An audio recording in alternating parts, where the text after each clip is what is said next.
Essa daqui é a aula do capítulo 5, Geometria das Massas, que vai falar sobre centro de gravidade, momento de inércia e teorema de Steiner, que é para calcular o momento de inércia de figuras em relação a um eixo qualquer, enfim.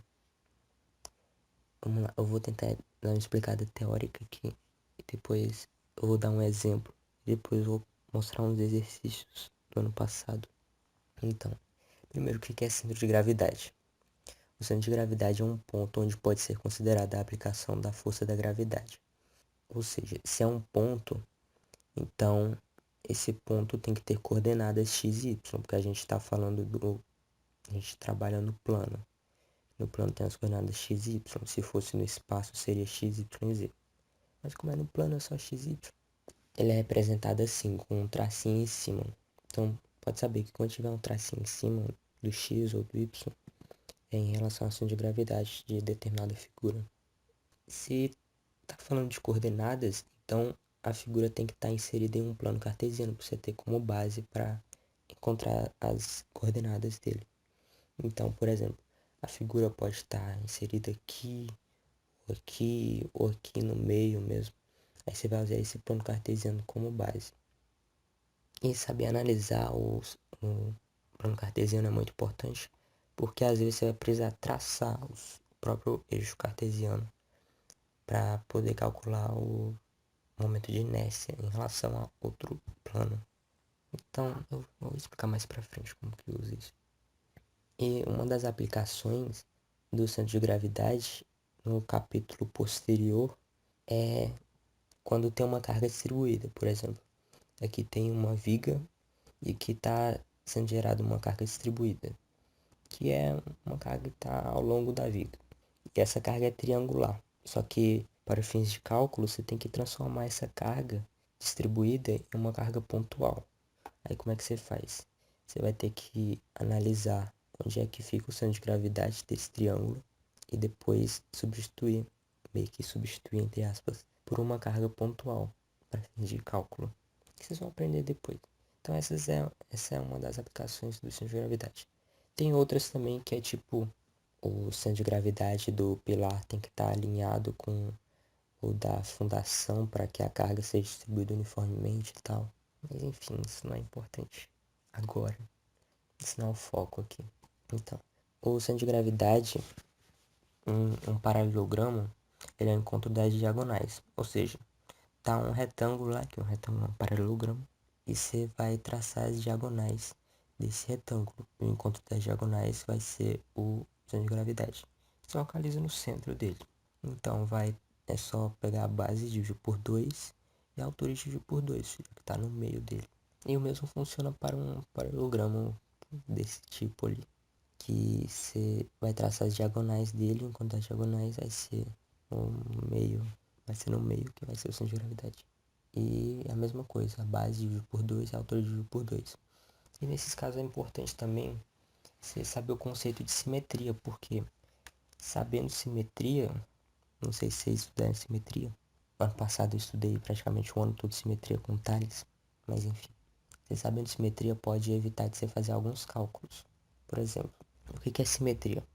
Se tem uma figura, tipo esse retângulo aí, e você pode dividir ele em duas partes iguais, por exemplo, ao meio desse jeito aí, esse plano é chamado de eixo de simetria.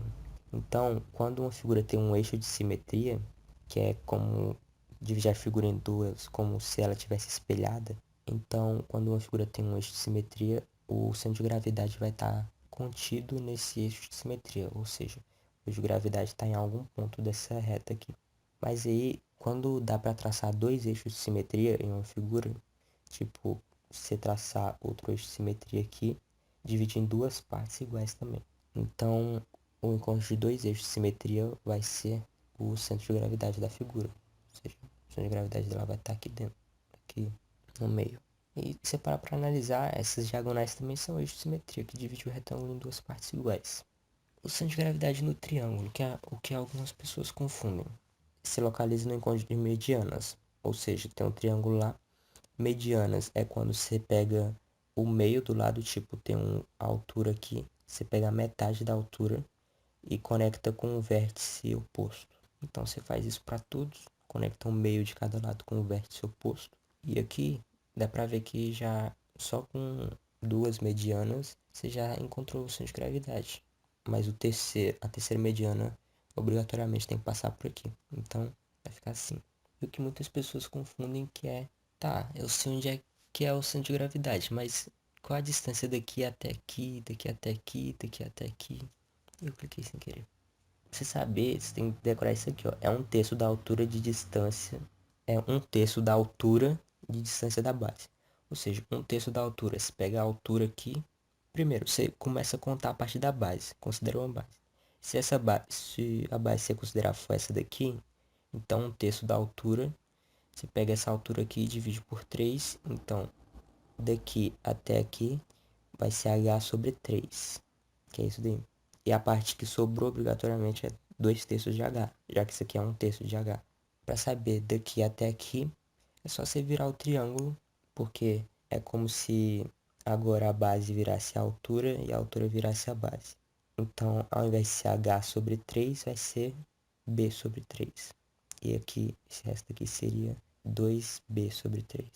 Mas o que é importante de considerar aqui é, primeiro considera uma base e começa a contar um terço da altura a partir da base. Porque se você começar a contar a partir daqui, do vértice, sendo que aqui não tem base nenhuma, então vai ser 2 terços. Mas se você começar a contar da base, vai ser um terço. Espero ter ficado entendido essa parte, porque ano passado estava muito confuso na minha turma. E tem outros tipos de triângulo também, que é esse daí. O triângulo equilátero, por exemplo. Quando dá para você traçar um eixo de simetria nele, como esse daí, então o centro de gravidade vai estar contido nesse eixo de simetria. Esse triângulo não necessariamente é um equilátero, senão dá para traçar três eixos de simetria. Mas se fosse um isósceles, por exemplo, não tivesse outro eixo de simetria, aí era só você traçar as medianas dele, que seria a um terço de altura também. Então, quase nunca cai esse tipo de triângulo aqui, mas círculo. O centro de gravidade do círculo vai estar no meio dele, ou seja, só você traçar o diâmetro dele e o encontro vai ser, basicamente isso dele, vai ser o raio dele. O semicírculo, você tem um eixo de gravidade, um, um eixo de simetria, que é esse daí, e agora é definido que o centro de gravidade do semicírculo passa a 0,424 vezes R.